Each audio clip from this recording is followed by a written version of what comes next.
Hello there and welcome into the latest edition of the SAU Volleyball Coaches Show. I'm Daniel Gallegos from MealRiderAthletics.com, joined alongside head volleyball coach Steven Gream.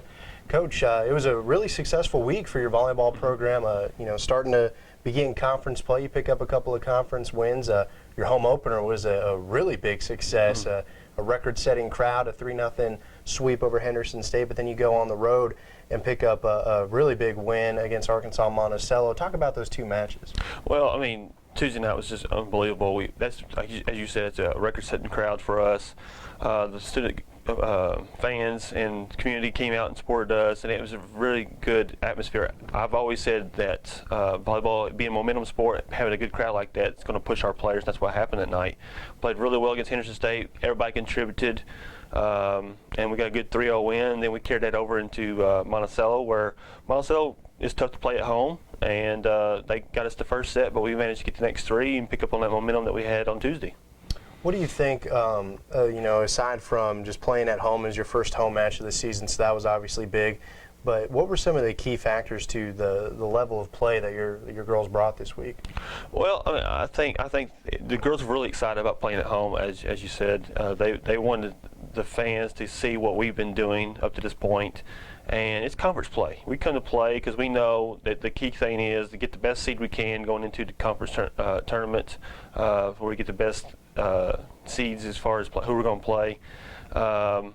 And we want that championship. And so they know that starting now in this conference play, that's what we have to do, is one step at a time, 1 point at a time, and that's what we're doing. Now, this upcoming week, it's a pretty big week for you guys. 4 matches, 2 of them will be in conference, 2 of them will be out of conference.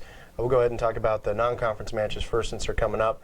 This upcoming Monday, you guys are going to go to Walnut Ridge and take part in a tri-match, taking on Williams Baptist and Bethel University, both of them NAIA schools. So talk a little bit about that, kind of taking a step away from conference play, but still playing some good competition. Well, I mean, Williams Baptist and Bethel, prior to us playing Williams Baptist earlier in the season, I hadn't played either of those teams in almost 5 years since I was in the NAIA. Playing those games are going to help us get some work on some things we want to work on, and not be scared about getting that being in that conference game, so we can get ready for those 2 conference games at the end of the week. That helps us work on getting people playing time, helps us working on new plays we might be working on, or just to work on refining our game. And because the 2 games we have at the end of the week is really important. Yeah, you mentioned those games. It's going to be back-to-back days, Friday and Saturday. Friday night against Southwestern Oklahoma, Saturday afternoon against Northwestern Oklahoma. Kind of just give us some of the things that you're anticipating for those 2 matches and what your team will need to do to be successful. Well, we're very fortunate we're playing at home those 2 matches, because Southwest Oklahoma was preseason number 3 in the GAC poll. They had a very good season at the end of last year that really propelled them to greatness, and we beat them last year, but we had to come from behind to beat them last year, and so I anticipate that to be a very big, hard-fought match. Northwest Oklahoma starting a new program, didn't do so well last year. They got a new coach in who has them ready. They're playing very well. Played Southern Nazarene last night, took them to 5. So we're looking for 2 very competitive matches at the end of the week.